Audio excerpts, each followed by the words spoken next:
Head injury patient వచ్చినప్పుడు first మన పేషెంట్కి హెడ్ ఇంజరీ ఉందా లేదా చూసుకోవాలి.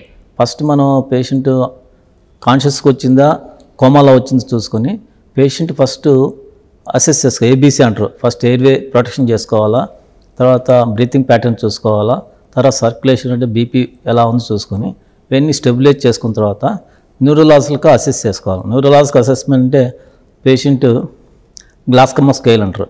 ఆ స్కేల్ ప్రకారము నార్మల్ పేషెంట్కి 15 ఉంటుంది.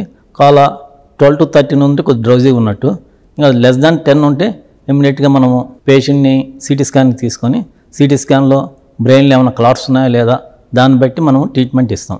తర్వాత సేమ్ టైం పేషెంట్ అన్కాన్షియస్గా ఉన్నాడు అనుకోండి, ట్రామా ప్రోటోకాల్లో సిటీ స్కాన్ పెల్విస్ నుంచి బ్రెయిన్ వరకు ఒక్కసారి సరి చేస్తాం. దానివల్ల అడ్వాంటేజ్ ఏంటంటే ఇంట్రా అబ్డామినల్ ఇంజరీస్ ఉన్నా తెలుస్తుంది, తర్వాత థొరాసిక్ ఇంజరీస్ ఉన్నా తెలుస్తుంది, సేమ్ టైం మనకి స్పైన్ ఇంజరీస్ ఉన్నా రూల్ అవుట్ చేస్తాం. ఇది ఎప్పుడు చేస్తాం? పేషెంట్ అన్కాన్షియస్గా ఉండి మనం క్లినికల్గా ఎవాల్యుయేట్ చేయలేకపోతే అప్పుడు డెఫినెట్గా ట్రామా ప్రోటోకాల్ సిటీ స్కాన్ చేస్తాం.